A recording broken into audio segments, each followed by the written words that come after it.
السلام علیکم ورحمۃ اللہ۔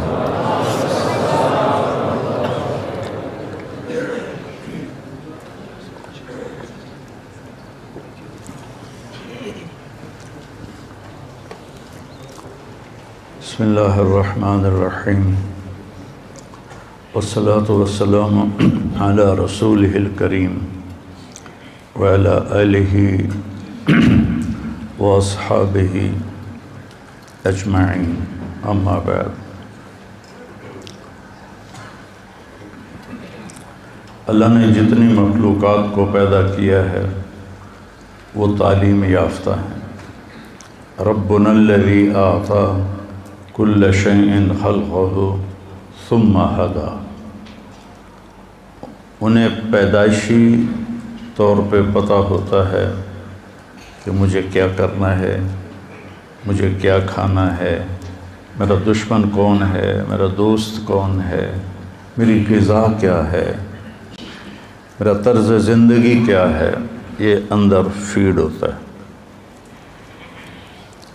انسان واللہ اخرجکم من بطون امہاتکم لا تعلمون شیئا، ہمارے بارے میں کہا تمہیں ماں کے پیٹ سے نکالا تو تم کچھ بھی نہیں جانتے تھے، اور دوسروں کے بارے میں اللہ کہہ رہا ہے اعطی کل شیء خلقہ ثم ہدی۔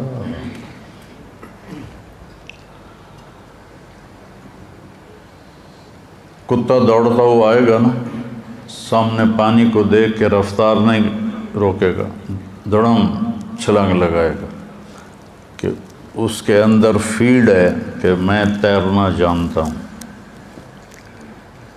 ہاتھی آئے گا نا پیچھے سے دوڑتا ہوا تو پانی کو دیکھ کے کھڑا ہو جائے گا، پہلے اپنا پاؤں ڈالے گا اور دیکھے گا کہ کیا میرا پاؤں زمین پہ لگتا ہے یا نہیں۔ اگر اس کا پاؤں زمین پہ لگتا ہے تو پھر وہ دوسرا پاؤں ڈالتا ہے، ورنہ پیچھے ہٹ جاتا ہے۔ اسے کہاں سے پتہ چلا کہ مجھے تیرنا نہیں آتا؟ ایسی بے شمار مثالیں کائنات میں آپ دیکھیں۔ پرواز ہے دونوں کی اسی ایک فضا میں، کرگس کا جہاں اور ہے شاہین کا جہاں اور، کہ ایک ہی فضا میں گدھ بھی اڑتا ہے اور عقاب بھی۔ عقاب تازہ گوشت کھاتا ہے اور گدھ گلا سڑا بدبودار۔ یہ تماشا میں نے عملاً فعلاً کینیا کے جنگل مسائے مارا۔ 5000 کلومیٹر لمبا جنگل ہے وہ، 5000 کلومیٹر۔ تو اس کے اندر ہم گئے، ایک رات وہاں گزاری، وہاں ہوٹل بنے ہوئے ہیں بڑے بڑے۔ صبح ہمیں وہ لے کے نکلے، اس سے پہلے کئی چکر لگے، وہ نہیں وہ جو میں نے دیکھا کہ ایک طرف عقاب بوٹی نوچ رہا تھا، اتنی سی تھی، اور ایک طرف گدھ ایک ڈھانچے کے اوپر سے ماس اتار رہا تھا۔ عقاب وہاں تھا اور گدھ یہاں تھا، اتنے فاصلے پر۔ تو اس وقت مجھے اقبال یاد آئے، کرگس کا جہاں اور ہے شاہین کا جہاں اور۔ تو عقاب کیوں نہیں سڑا ہوا گوشت کھاتا اور گدھ کیوں نہیں تازہ گوشت کھاتا؟ یہ میں آپ کو مثالیں دی ہیں۔ انسان جاہل ہے، اس سے کچھ نہیں پتا۔ میں نے اپنی آنکھوں سے کلپ دیکھا، ایک زرافہ نے بچہ دیا۔ کتنا بڑا ہوتا ہے زرافہ؟ تو جب ہم لینڈ کر رہے تھے مسائے مارا میں، جنگل کے اندر 6 ایئرپورٹ بنے ہوئے ہیں، 6، اور کچے ہیں، اور ہر ایئرپورٹ کے ساتھ ہوٹل بنے ہوئے ہیں۔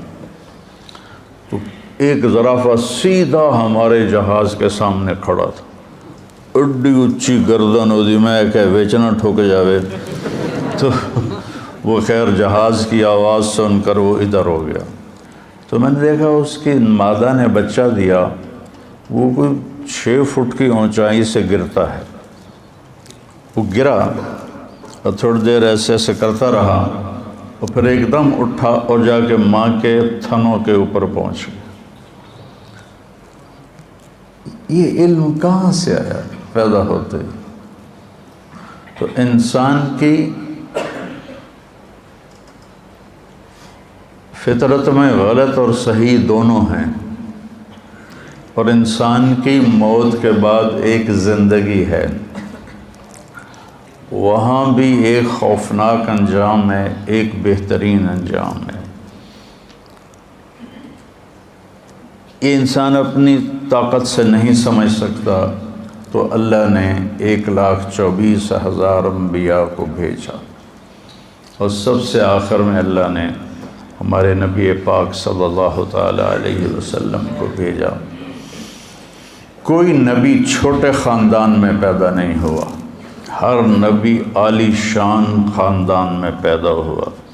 غربت امارت دونوں چلی، بادشاہت بھی چلی، لیکن کوئی نبی ایسا نہیں جو کسی چھوٹے خاندان میں پیدا ہوا۔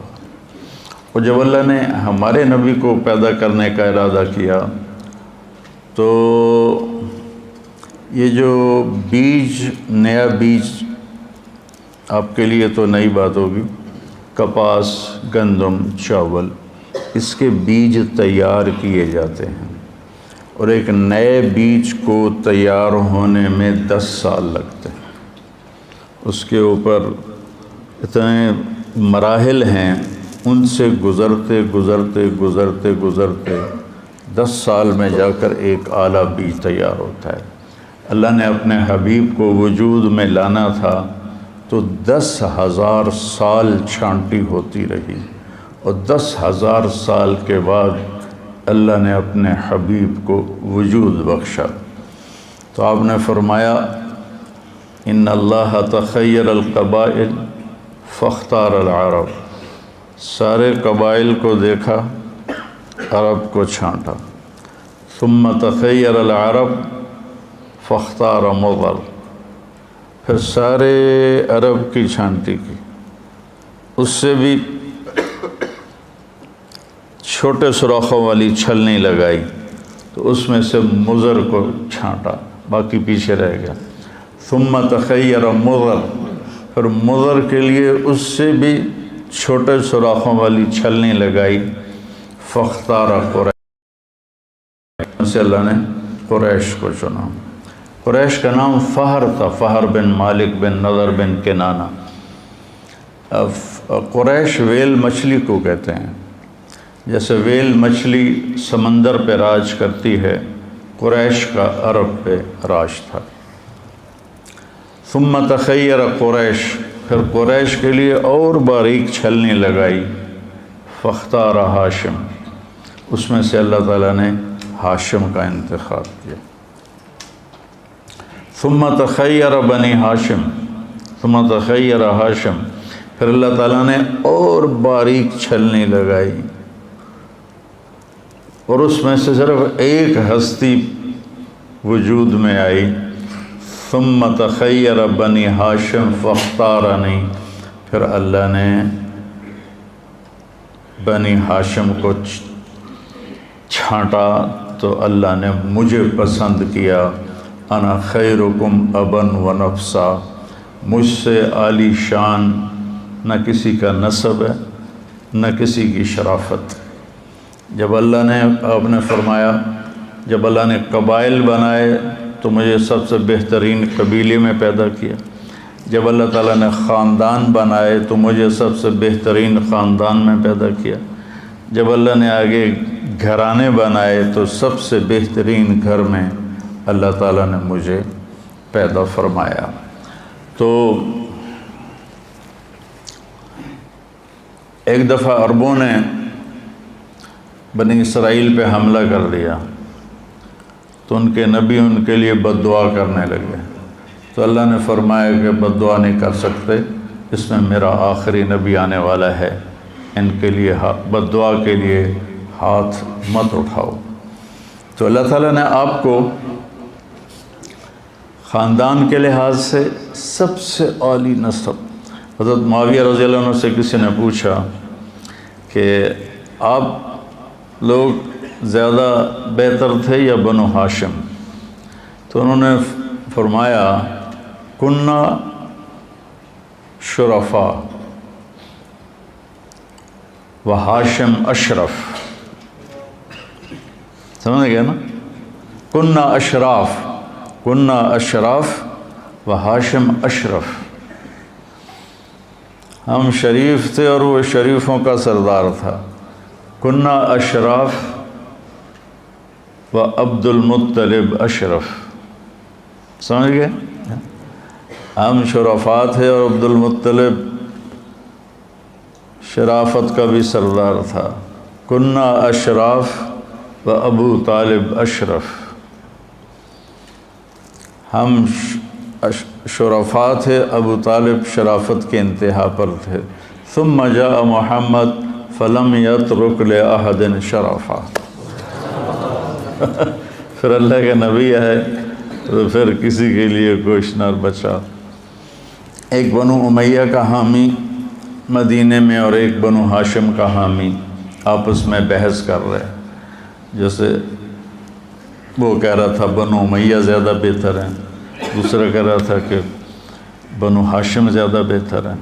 کہ چلو ٹیسٹ کرتے ہیں، تم جاؤ بنو امیہ کے پاس تو پیسے مانگو، میں جاتا ہوں بنو ہاشم کے پاس، میں بھی پیسے مانگتا ہوں، پتہ چل جائے گا کون بڑا سخاں.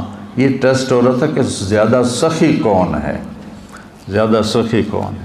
تو بنو امیہ کا جو حامی تھا وہ 10 سرداروں کے پاس گیا کہ مجھے پیسے چاہیے. تو 10 ہزار سب نے دیا تو 1 لاکھ ہو گیا. تو جو بنو ہاشم کا قائل تھا وہ گیا عبداللہ بن جعفر کے پاس اور حسن بن علی رضی اللہ تعالیٰ عنہما کے پاس اور عبید اللہ بن عباس کے پاس. حضرت عبداللہ بن عباس کے چھوٹے بھائی. کہا جی میں ضرورت ہے، مجھے کچھ چاہیے. تو انہوں نے پہلے نے 1 لاکھ دیا، دوسرے نے 1 لاکھ دیا، تیسرے نے 1 لاکھ دیا. وہ 10 سے 1 لاکھ لے کر آیا، یہ 3 سے 3 لاکھ لے کر آیا. تو بنو امیہ والا کہنے لگا ٹھیک ہے میں ہار مان گیا، بنو ہاشم سب سے اعلیٰ ہیں، سب سے زیادہ سخی ہیں، چلو واپس کریں پیسے. تو بنو امیہ والا گیا ان سرداروں کے پاس کہ جی وہ ہم تو ایسے ہی ٹیسٹ کر رہے تھے، ہم کوئی ضرورت نہیں ہے تو آپ یہ لے لیں. ہم نے کہا ٹھیک ہے دے دو. تو 10 کے 10 نے وہ پیسے واپس لے لیے. لیکن جب وہ گیا ان روشن چراغوں کے پاس تو انہوں نے فرمایا کہ اہل بیت کے گھر سے جب کوئی چیز نکل جاتی ہے واپس نہیں آتی، جاؤ تمہیں ہدیہ. تو اس طرح اللہ تعالیٰ نے لَقَدْ جَاءَكُمْ رَسُولٌ مِّنْ أَنفُسِكُمْ عَزِيزٌ عَلَيْهِ مَا عَنِتُّمْ حَرِيصٌ عَلَيْكُمْ بِالْمُؤْمِنِينَ رَءُوفٌ رَحِيمٌ. اور اس کو یوں بھی پڑھتے ہیں ادھر افریقہ میں گیا، وہ کون سا ملک تھا، موریتانیہ. لَقَدْ جَاءَكُمْ رَسُولٌ مِّنْ أَنفُسِكُمْ نفیس، انفسکم منکم تمہارے درمیان. تو اللہ تعالیٰ نے 10,000 سال چھلنیاں لگاتے 22 اپریل 571 عیسوی اور 12 ربیع الاول اور اصحاب فیل والا سال اور ہمارے ہندوستان کا کیلنڈر 1 جیٹھ 628 بکرمی پیر کی صبح 4:20 پر اللہ نے آپ کو دنیا میں بھیجا. تو 4:20 میں کیوں کہتا ہوں کہ میں نے مکہ میں 22 اپریل کی صبح صادق دیکھی. اب تو کیلنڈر چھپے ہوئے ہیں نا، تو اس میں 4:20 تھا. تو علامہ سلیمان منصور پوری رحمہ اللہ تعالیٰ نے جو رحمۃ للعالمین لکھی ہے، انہوں نے بھی 4:20 اس میں لکھا ہے، میں نے وہیں پڑھا، بہت پرانی بات ہے۔ پھر میں نے اس کی تصدیق کی کیلنڈر سے، تو وہ آپس میں مل گیا۔ تو جب آپ پیدا ہوئے تو نوشیروان نے ایک محل بنایا تھا، اس میں پوری پتھر کی اینٹیں نہیں تھیں، پوری چٹان کو کاٹ کے وہ بنایا تھا۔ تو اس کے 14 بڑے کنگرے برج دھڑم سے ٹوٹ کے نیچے گرے، اور 1000 سال سے کسریٰ کے دربار میں آگ جل رہی تھی، 24 گھنٹے جلتی تھی، اود کی لکڑی سے آگ جلائی جاتی تھی، وہ ایک دم بجھ گئی، اور دریا اور بحیرہ ساوا اس کا پانی ایک دم خشک ہو گیا۔ تو نوشیروان ڈر گیا کہ یہ کیسے گر سکتے ہیں، تو اس نے کہا کسی کو بلاؤ جو آسمانی کتابوں کا عالم ہو۔ تو ہیرا عراق کا شہر ایران کے قبضے میں تھا، وہاں عبد المسیح ایک بڑا عیسائی تھا۔ جب ہیرا کا محاصرہ ہوا، وہ باتوں سے باتیں جڑ جاتی ہیں، تو حضرت خالد بن ولید امیر تھے، تو عبد المسیح آیا کہ ہم لڑتے نہیں، ہم سے صلح کر لو، اگر صلح نہیں کرو گے نا تو یہ زہر ہے، سم ساعتن، 1 منٹ میں آدمی کی جان لے لیتا ہے۔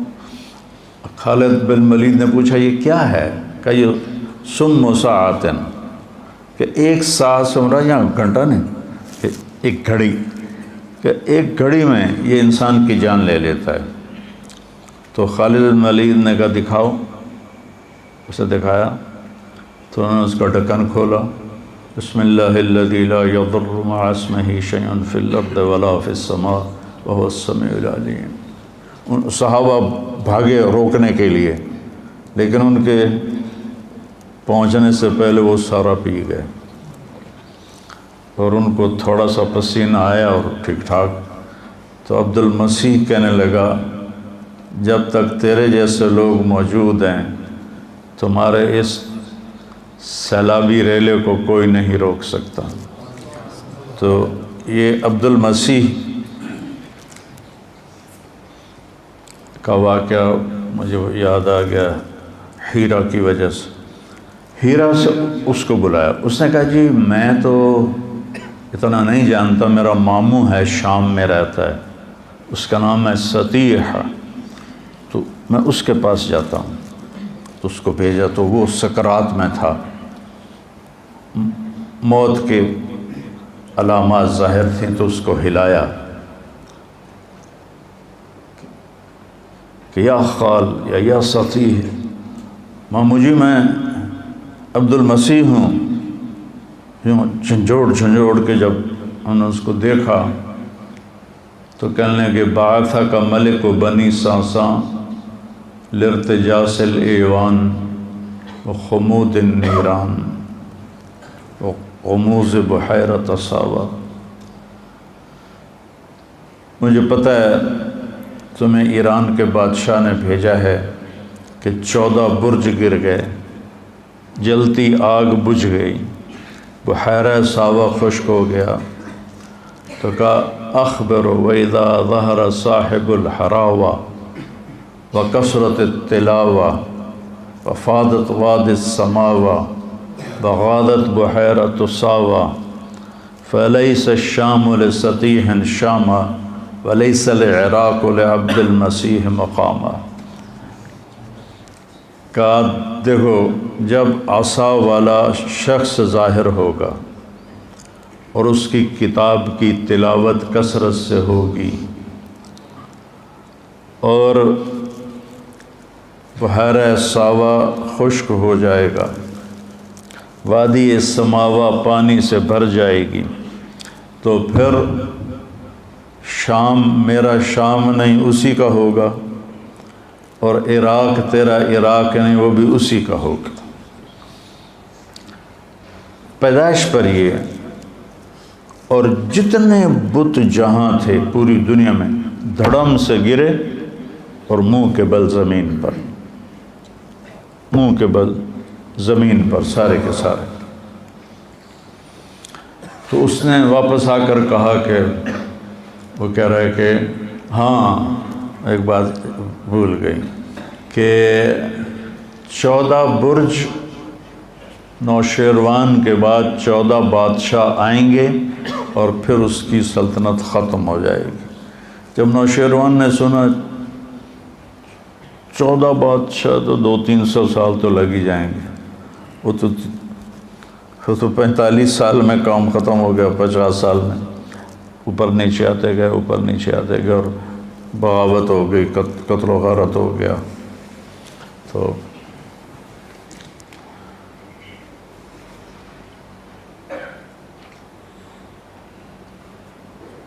جب آپ پیدا ہوئے تو بچے کے ساتھ گندگی ماں کے پیٹ سے نکلتی ہے، ایک قطرہ گندگی کا باہر نہیں نکلا۔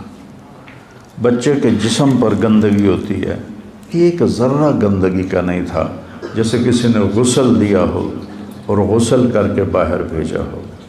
ہم ختنہ باہر بچے کا جب پیدا ہوتا ہے کرواتے ہیں، آپ ختنے سمیت ماں کے پیٹ سے باہر آئے، پھر آپ کی بچے کی یہ ناف ماں کی آنت سے جڑی ہوتی، اس کو باہر آ کر کاٹتے ہیں۔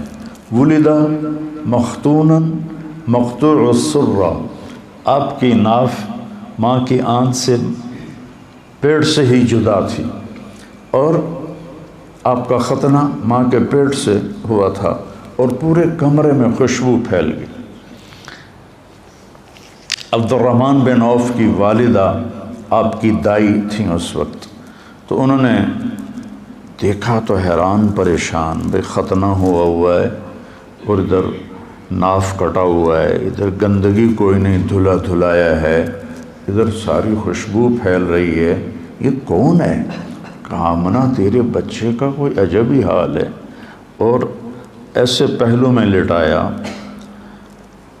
تو جو ہی آپ کو پہلو میں لٹایا تو آپ نے کروٹ بدلی اور سجدے میں سر رکھ دیا اور ایک لمبا سجدہ کیا۔ اتنی عمر کا بچہ تو ہل نہیں سکتا، تو آپ نے پوری کروٹ بدلی اور سجدے میں سر رکھا۔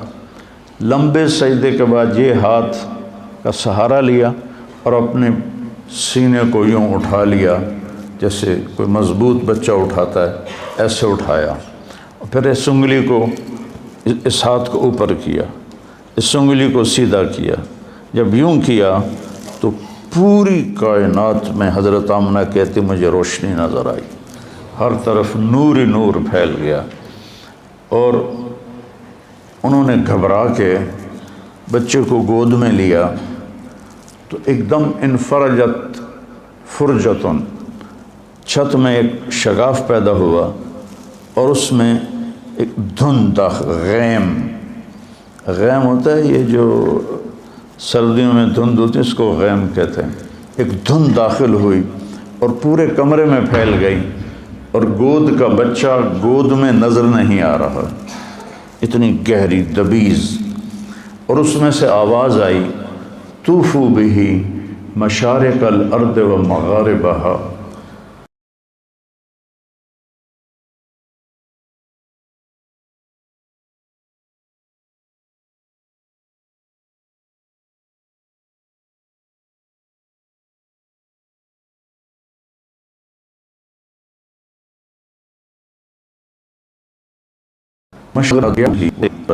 یہ جلد میں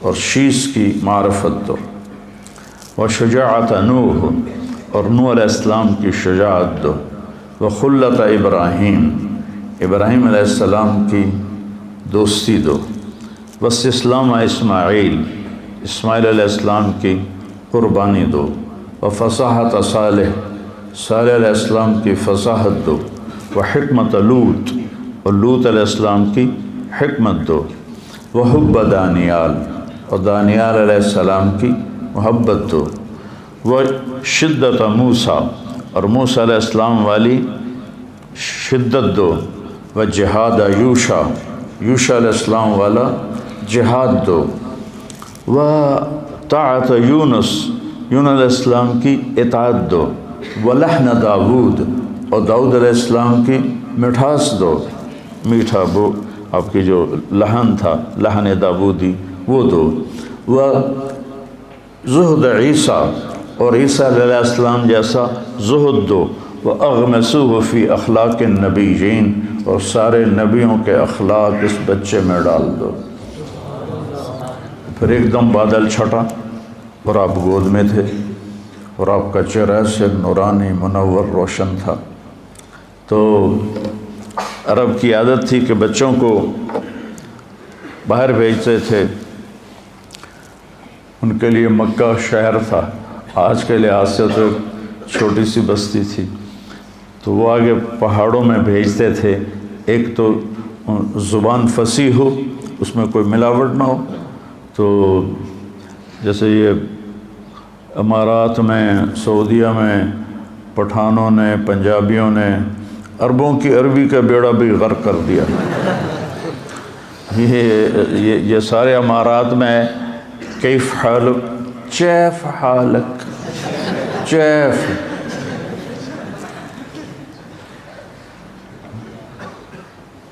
تو وہ کتنے سال مسلسل جاتا رہا، امشی سیدھا، عرب کہتے ہیں، عرب امشی سیدھا۔ شکر ہے نسوار کی عادت نہیں پڑی ان کو۔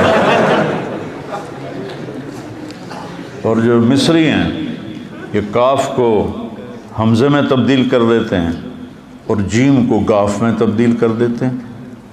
مصریوں کی جماعت تھی، وہ قریب میوات کے گاؤں میں گئی، اس وقت میوات تھا، اب تو سب شہر بن گئے۔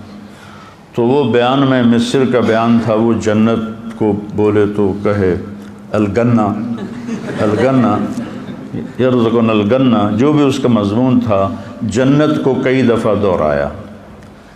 تو سامنے دیہاتی بیٹھے تھے، اگلے دن صبح ایک میواتی گنے کی پنڈ اٹھا کے لایا اور کہنے لگا جی یہ رات کو شیخ کہہ رہے تھے گنا چاہیے، گنا چاہیے، تو میں یہ لے کر آیا ہوں۔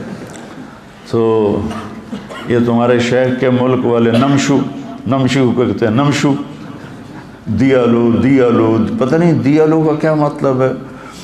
تو اس لیے ایک تو اللہ نے یہ واحد ملک ہے جس میں دریا کوئی نہیں، اتنا بڑا ملک دنیا میں واحد ارض الحجاز ہے، 3 طرف سمندر ہونے کے باوجود دریا کوئی نہیں، اور پہاڑوں کی بناوٹ ایسی ہے کہ مونسون ہوائیں ٹکرا کے واپس لوٹ جاتی ہیں، بارش نہیں ہوتی۔ یہ گویا کہ آخری نبی کے لیے زمین تیار کی جا رہی ہے، اِنَّا سَنُلْقِي عَلَيْكَ قَوْلًا ثَقِيلًا، تو اس کے لیے تیار تو ہونا پڑے گا نا۔ جیسے یہ پہلوان ویٹ اٹھانے کے لیے پھر طاقت لگاتے آگے بڑھتے ہیں، تو ماحول ایسا دیا گیا جس میں مشقت کے سوا کچھ نہ تھا۔ تو قبیلہ بنو سعد سے آئیں وہ خواتین، تو حضرت حلیمہ کی جو ڈاچی بھی کمزور، اونٹنی بھی، اور گدھی بھی کمزور، جس پر وہ اونٹنی پر سامان تھا، گدھی پر وہ سوار تھیں، اور ان کے خاوند ابو کبشہ ساتھ پیدل چل رہے تھے۔ تو اس دن 10 بچے پیدا ہوئے مکے میں۔ تو لینے کے لیے جو عورتیں آئیں سب نے آپ کو دیکھا اور یتیم سمجھ کے چھوڑ دیا، اور باقی 9 لے لیے۔ جب حضرت حلیمہ پہنچیں تو دیکھا یتیم ہے، انہوں نے بھی چھوڑ دیا۔ سارا مکہ ڈھونڈ لیا، کوئی بچہ نہیں ملا، تو اللہ تعالیٰ نے انہیں کے نصیب میں لکھا تھا۔ تو ابو کبشہ کہنے لگے کہ حلیمہ خالی گو جانے سے بہتر ہے یتیم کو لے لو، چلو کوئی برکت ہی ہو جائے گی اس کی، کوئی خدمت ہو جائے گی اس کی۔ ایک تو جس سال آپ پیدا ہوئے پوری دنیا میں جہاں انسانیت آباد تھی، اللہ نے ہر ماں کو بیٹا دیا، بیٹی نہیں، ساری دنیا سب کے بیٹے ہوئے، سب کو اللہ نے بیٹے دیے۔ اور دادا نے آپ کا نام رکھا محمد، جس کی تعریف کی جائے۔ ماں نے نام رکھا احمد، جو تعریف کرنے والا ہو۔ ماں کا نام آمنہ، جو امن کی علامت۔ والد کا نام عبداللہ، جو عبدیت کی علامت۔ خاندان کا نام ہاشم، ہاشم کا نام عامر تھا۔ ہاشم اس لیے کہتے ہیں روٹی کو چورا کر کے نا سالن میں، یہ ڈیرہ اسماعیل خان والے صوبت کہتے ہیں، صوبت وہ پرات میں ہے، کوئی ڈیرہ اسماعیل خان کا کہتے ہو نا؟ ہاں، تو وہ سرید بن جاتا ہے شوربے میں، روٹیاں بھگو کے توڑ کے اور گوشت۔ تو سب سے پہلے حضرت ہاشم نے حاجیوں کو اس طرح کھانا کھلانا شروع کیا، تو ان کا نام ہاشم پڑ گیا۔ تو خاندانی نام ہاشم، کھانا کھلانے والے۔ دودھ پلانے والی کا نام حلیمہ، حلم، اخلاق۔ اور دودھ پلانے والی کا خاندان سعد، بنو سعد، سعادت۔ جب حلیمہ نے ارادہ کر لیا کہ میں یتیم لیتی ہوں، تو ان کے دادا نے ان کو بلایا کہ تمہارا نام کیا ہے؟ تو میرا نام حلیمہ ہے۔ کہا جاء الحلم، فال لی، حلم آ گیا۔ تمہارا قبیلہ کون سا ہے؟ تو انہوں نے کہا جی بنو سعد۔ تو انہوں نے کہا سعد عمرنا، انہوں نے اس سے فال لی۔ تو ایک بیٹا اور تھا، حضرت آمنہ کی چھاتیاں خشک تھیں، جو ہی آپ کو گود میں لیا چھاتیاں دودھ سے بھر گئیں، دودھ رسنے لگا۔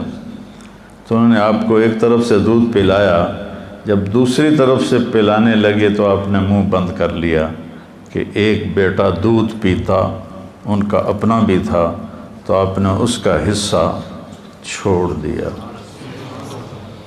اور ہمارے یہاں قبضہ مافیا بنے ہوئے ہیں، جو لوگوں کی زمینیں ہڑپ کر رہے ہیں، گھر ہڑپ کر رہے ہیں، یہ کیا جواب دیں گے اللہ تعالیٰ کو؟ بدبخت یہیں چھوڑ کے مر جاتے ہیں۔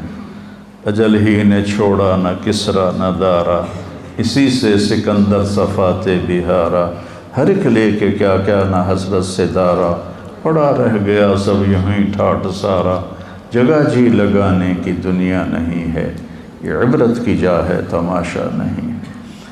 آپ ابھی اپنے شعور میں نہیں ہیں اور اپنے بھائی کا حصہ چھوڑ دیا۔ تو رات ہو گئی تھی، تو اونٹنی میں دودھ کا قطرہ نہیں تھا، تو حضرت حلیمہ رضی اللہ عنہ کہنے لگی ابو کبشہ کوشش کرو کوئی 2-4 قطرے نکل آئیں تو کچھ ہمارا پیٹ بھر جائے۔ تو وہ جب گئے، رات کا اندھیرا، انہوں نے اونٹنی کو جب تھنوں کو ہاتھ لگایا تو وہ مشکیزے کی طرح نیچے لٹکے ہوئے تھے۔ تو ایک گلاس کیا پورا برتن انہوں نے دودھ سے بھر لیا۔ تو جب لے کر آئے تو حلیمہ کہنے لگی یہ کہاں سے؟ کہا اونٹنی سے۔ کہا نہیں، یہ اس کی برکت سے۔ دونوں نے پیٹ بھر کے پیا۔ صبح جب چلنے لگے تو حضرت حلیمہ نے آپ کو گود میں لے کر اس پر گدی پر سوار ہوئے، تو ایک دم گدی نے منہ موڑا اور حرم شریف کی طرف منہ کر کے یوں سجدے میں سر جھکایا، یوں پھر سر اٹھایا اور پھر یوں سجدے میں سر اپنا لے گیا، پھر سر اٹھایا اور پھر یوں سجدے میں لے کے اللہ کا شکر ادا کرتے ہوئے 24 گھنٹے پہلے ان کے قافلے کی عورتیں روانہ ہو چکی تھیں. واپسی پر ان کی گدھی کی رفتار ایسی تیز ہوئی اور اونٹنی کی کہ 24 گھنٹے کا فاصلہ بھی مکمل کیا اور ان کو 24 گھنٹے بعد چل کے جا کے پکڑا اور آگے نکل گئیں. تو عورتیں کہنے لگیں کہ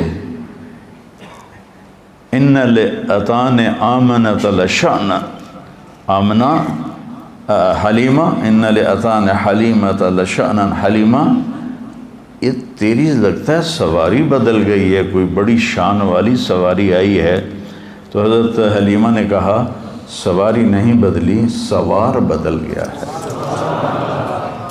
ان لہذا الراکب لشأنا، یہ سوار ہونے والے کی شان ہے، کھوتی تو وہی ہے بیچاری پانی میں.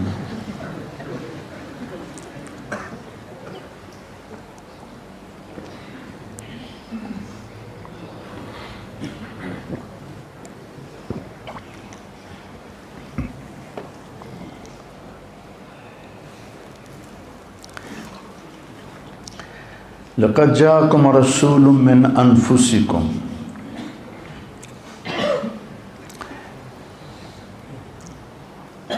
ربیع الاول میں سیرت کی بات کرنا جیسے ہم کر رہے ہیں یہ محمود ہے. جس قسم کے طریقے رائج ہو گئے ہیں یہ تو نہیں تھے پہلے، لیکن اس طرح میں نے ہر ملک میں دیکھا. جہاں کبھی کہیں مجھے 12 ربیع الاول گزارنے کا موقع ملا تو وہاں ایسے مسجدوں میں جمع ہوتے ہیں، آپ کی تعریف میں اشعار ترنم کے ساتھ، پھر خطابات آپ کی شان میں ہوتے ہیں. تو اس طرح یہ جلسے جلوس صرف ہمارے بر صغیر میں ہیں یا اور بر صغیر کے لوگ جہاں کہیں آباد ہیں، لیکن آپ کی آمد پر اظہار فرحت یہ پوری امت میں ہے، پوری امت میں ہے. تو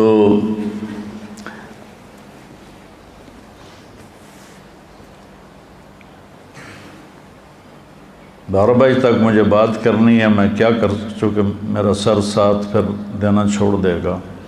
تو میں یہ ان صرف 2 لفظوں کو آپ کو بتانا چاہتا ہوں. من انفسکم، تمہارے اندر ہی ہے، تمہارے خاندانوں میں سے ایک خاندان سے ہے.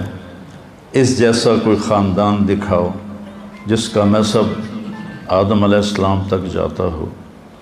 عدنان تک متفق علیہ ہے، ابراہیم علیہ السلام تک ابن اسحاق اور حضرت امام بخاری نے اس کی تصدیق کی ہے. ابراہیم سے آدم تک مختلف فی ہے، لیکن قاضی سلیمان منصور پوری رحمہ اللہ تعالیٰ نے آپ کا پورا سلسلہ نسب لکھا ہے.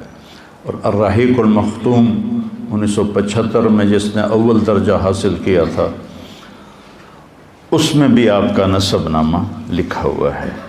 اور جس نیت سے میں نے یاد کیا وہ میں آپ کو سناتا رہتا ہوں.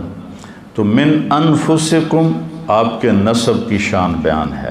محمد بن عبداللہ بن عبد المطلب بن ہاشم بن عبد مناف بن قصی بن کلاب بن مرہ بن کعب بن لبی بن غالب بن فہر بن مالک بن نضر بن کنانہ بن خزیمہ بن مدرکہ بن الیاس بن مضر بن نزار بن معد بن عدنان بن اود بن حمیسہ بن سلامان بن عوس بن بوز بن قموال بن ابی بن عوام بن ناشد بن حزا بن بلداس بن یدلاف بن طابخ بن جاحم بن ناحش بن ماخی بن عیفی بن عبقر بن عبید بن الدعاء.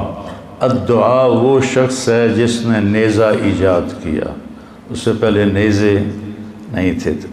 الدعاء آپ کے نسل میں نیزے کا اسلحہ انہوں نے ایجاد کیا، بن حمدان بن سنبر بن یثربی بن یحزن بن یلحن بن ارعوا بن عیزی بن ذیشان بن عیسر بن اقناد بن ایہام بن مقصر بن ناحث بن زارع بن سمی بن مزی بن عوض بن عرام بن قیدار بن اسماعیل بن ابراہیم بن آدر بن ناحور بن سروج بن رعو بن فائج بن عابر بن ارفخشاد بن سام بن نوح بن لامک بن متوشالح بن ادریس بن یرد بن ملحلئیل بن قینان بن آنوش بن شیس و بن آدم علیہ السلام۔ میں جب جاتا ہوں دربار رسالت تو آپ کو سلام پیش کرتا ہوں، تو پورا آپ کا نسب پڑھ کے میں آپ کو سلام پیش کرتا ہوں۔ تو من انفسکم لقد جاءکم رسول من انفسکم، نفیس۔ تو پہلے ام معبد کی سنو، الخزاعیہ، کہ کیسے نفیس تھے۔ رأیت رجلا ظاہر الوضاء ابلج الوجه حسن الخلق لم تعبه ثجلة ولم تزر به سعلة وسيم قصيم في عينيه دعج في أشفاره وطف في صوته سحل في لحيته كثاثة في عنقه سطع إن تكلم علاه البهاء وإن سكت علاه الوقار۔ کیا ردم ہے، جس کو کچھ بھی سمجھ نہ آتی ہو عربی کی، وہ بھی اس الفاظ کی موسیقی سے اثر لیے بغیر نہیں رہ سکتا۔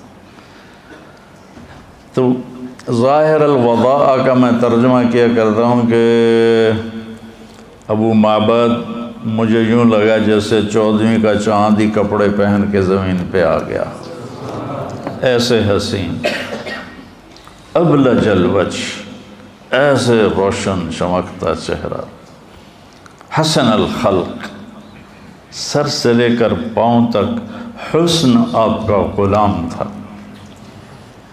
پیٹ نکلا ہوا نہیں تھا کہ برا لگے۔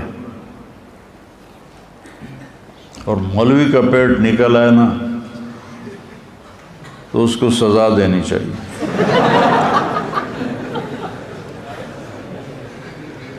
یہ دین مجاہدے والا دین ہے، پیٹ نکل آئے گا تو کتنے کام ہیں جو تم کر ہی نہیں سکو گے۔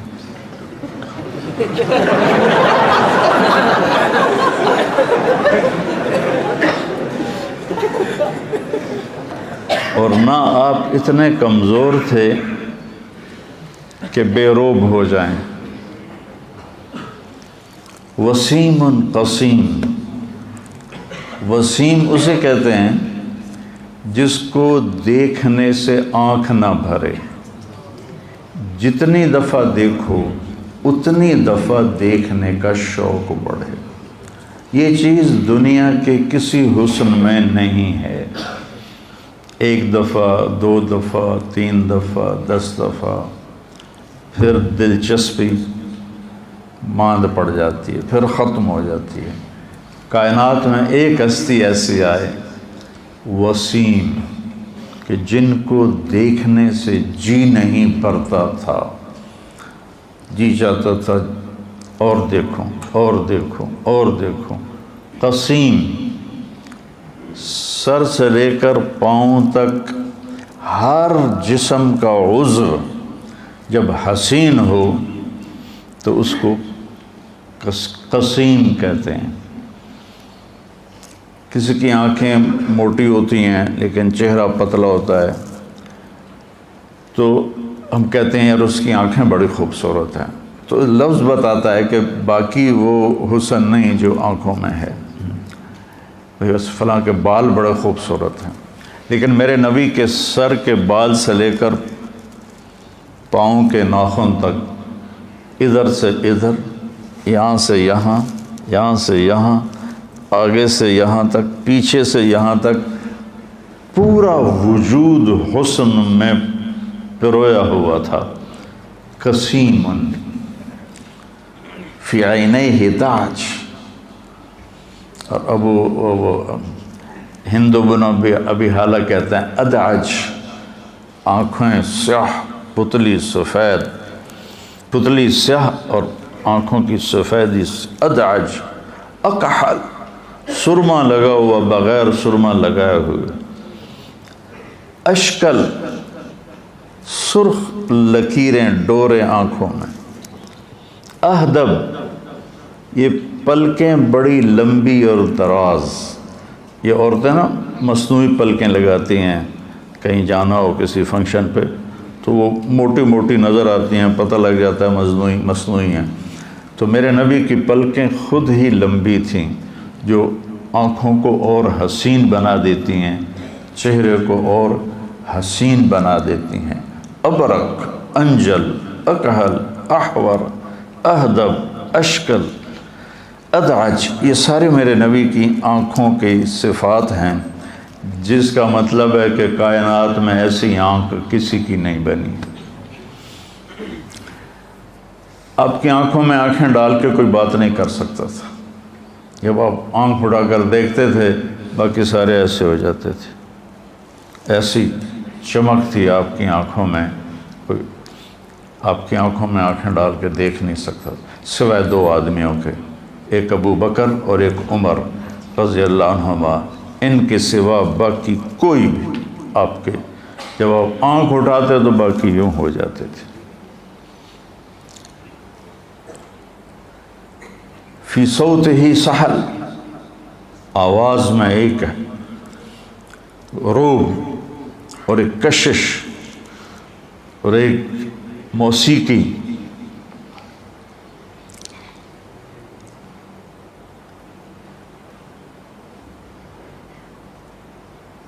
طفیل دوسی جب مکے میں آئے تو ان سے کہا گیا ایک جادوگر ہے، اس کی سننا نہیں ورنہ اثر ہو جاتا ہے.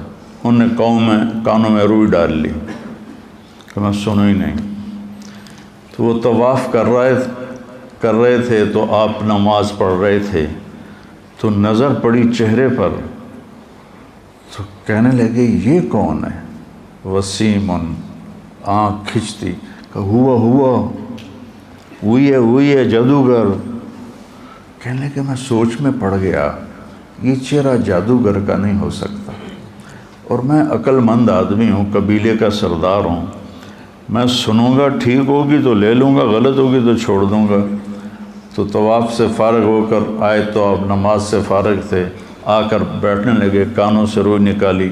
ما تقول یا محمد، کیا بات کرتے ہو تم؟ تو آپ نے کہا ان الحمد للہ احمدہ واستعینہ واؤمن بہ واتوکل علیہ من یہدہ اللہ فلا مضل لہ ومن یضللہ فلا ہادی لہ.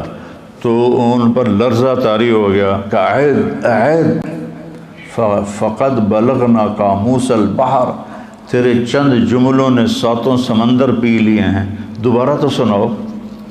آپ نے پھر سنایا تو انہوں نے کلمہ پڑھ لیا. فی صوتہ سحل، آواز ایسے کھینچتی تھی.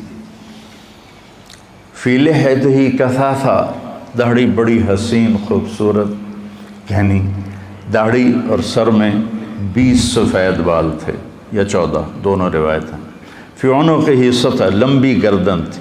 لمبی گردن حسن کا ایک بہت بڑا نمونہ ہوتا ہے کہ جس کی گردن لمبی ہو، اور جس کی گردن اندر دھنسی ہو نا وہ بڑا پلیت ہوتا ہے. وہ اس سے بچ کے رہنا چاہیے.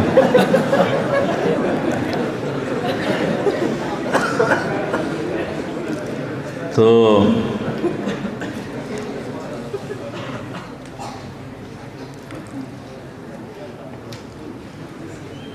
اب شدید سواد الشعر، ہند بن ابی حالہ، سیاہ کالے بال، عظیم الہامہ،